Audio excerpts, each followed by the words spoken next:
تھے کہ بچے گناہگار ہوں گے، آپ کی وضاحت سن کے انہوں نے بھی نیت کر لی ہے کہ میں بھی 30% کی وصیت کر لوں. الحمدللہ. وہ دیکھ رہے ہیں سلسلہ اور ماشاءاللہ انہوں نے نیت کر لی ہے. ابھی پچھلے دنوں ایک آگ لگی تھی، 1-2 دن پہلے جو آندھی آئی تھی، اور اس کی آگ لگنے کی وجہ سے کراچی میں کچھ جو کیٹل فارمنگ کا ایریا تھا وہاں آگ لگی تھی، اور ایک فارم ہاؤس کے بارے میں یہ سنائی دے رہا تھا کہ وہ پورا جل کر راکھ ہو گیا اور اس میں 85 جانور تھے. وہاں ایک عجب واقعہ ہوا ہے. کیا ہوا ہے؟ امیر اہل سنت نے ان کے لیے دعا کی تھی. آئیے پہلے آپ کو وہ کلپ دکھاتے ہیں. کیٹل فارم میں آگ لگی ہے، بہت بڑا نقصان ہوا ہے، اور بھی جگہوں سے اطلاعات اس طرح کی آ رہی ہے. کتنے جانوروں کا نقصان ہوا آپ کا؟ کس دن میں بتا سکتے ہیں. کیا نام ہے آپ کا جی؟ عاطف قادری نام ہے. عاطف بھائی، آپ کے کتنے جانور تھے؟ میرے تقریباً 85 کے ذریعے جانور تھے. تو بس آپ دعا فرما دیں، اللہ انہیں بہترین نعم البدل بھی دے دے. آمین. یا رب المصطفیٰ جل جلالہ و صلی اللہ تعالی علیہ وآلہ وسلم، یہ جو کراچی میں آندھی آئی، کیٹل فارم میں آگ لگی، یا اللہ جن جن کا نقصان ہوا سب کو صبر عطا کر، اس کا نعم البدل عطا فرما. آمین بجاہ النبی الامین صلی اللہ تعالی علیہ وآلہ وسلم. یا رسول خدا، یا رسول خدا.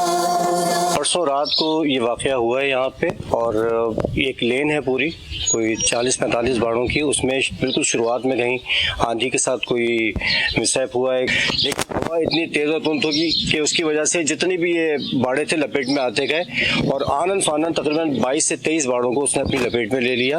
اللہ کا بڑا کرم ہے، اللہ کا بڑا احسان ہے کہ ہمارا مال سارا محفوظ رہا. لوگوں نے جانوں پہ کھیل کے اس سارے مال کو باہر نکالا، اور ہم درخواست گزار ہیں امیر اہل سنت سے کہ وہ ہم سب کے لیے دعائے خیر کریں. جن لوگوں کا نقصان ہوا ان کے لیے دعائے خیر کریں کہ اللہ تعالیٰ غیب سے ان کی مدد فرمائے. ان سے التجا ہے ہماری کہ وہ ہمیں ایسے راستے بتائیں کہ ہم اس جو ہمارا اللہ نے ہمارے ساتھ کرم کیا ہم اس کا کس طرح شکر ادا کریں. سب کے لیے ہم سب کے لیے دعائے خیر کریں، اور جتنے بھی لوگ جن کا یہاں نقصان ہوا ہے اللہ تعالیٰ سے دعا کریں کہ ان کا وہ نقصان پورا ہو جائے. یا رسول خدا، یا رسول خدا. اب ہوا یہ کہ جو بتانے والے بتاتے ہیں کہ یہ اپنے باڑے پہ خود تو پہنچ ہی نہیں پا رہے تھے، اتنی شدید آگ تھی، اور یہ سمجھ بیٹھے تھے کہ ہمارا باڑا تو جل کے راکھ ہو گیا ہے تو سارے جانور بھی وہ ہلاک ہو گئے ہوں گے. لیکن وہاں کچھ لوگ، کون لوگ پہنچے، انہوں نے رسیاں کھول دی اور جانور نکل کے بھاگے، اور کچھ اور باڑوں میں انہوں نے گویا جانوروں نے پناہ لے لی. جب یہ آگ بجھی تو پتہ چلا کہ ان کے سارے جانور محفوظ تھے، یعنی تقریباً جتنے جانور تھے وہ پورے کے پورے ان کو واپس مل گئے. تو آپ ایک تو انہوں نے بڑا اچھا ایک جملہ کہا کہ ہمیں اب شکر اللہ کا کیسے ادا کریں. یہ اللہ تعالیٰ نے ایک بڑی آفت سے انہیں بچا لیا، اور مزید آپ مدنی پھول عطا فرمائیں. ماشاءاللہ، مبارک ہو. اللہ کریم آسانی کر دے. جن جن کا نقصان ہوا ہے اللہ سب کو نعم البدل عطا کرے. اس میں ایسے موقع پر سجدہ کرنا چاہیے، سجدہ شکر، اور سب 5 ٹائم نمازوں کی پابندی کریں اور گناہوں سے توبہ کریں.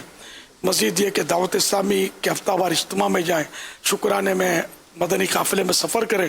اللہ کرے کہ یہ لاک ڈاؤن کا سلسلہ ختم ہو، مسجدوں کی رونقیں بحال ہوں، تو انشاءاللہ یہ کہ مدنی قافلے بھی شروع ہو جائیں گے. تو اس میں آپ سفر کریں گے اور اس طرح عاشقان رسول کی صحبت میں رہیں گے، انشاءاللہ مطلب یہ کہ زندگی بہت اچھی گزرے گی، اور اللہ کرے گا تو اور برکت آپ کو ملے گی. بہرحال یہ کہ بہت بہت مبارک کہ آپ کے، ہم تو سمجھے تھے 85 جانور، ہم کو جو اطلاع ملی کہ گئے سارے. میں بولے یار کروڑوں کا بیچارے کا نقصان ہو گیا تو گزر کیا رہی ہوگی. اللہ کا کرم ہو گیا الحمدللہ. جتنا اس کا شکر ادا کرے کم ہے. ماشاءاللہ. صلو علی الحبیب صلی اللہ تعالی علی محمد صلی اللہ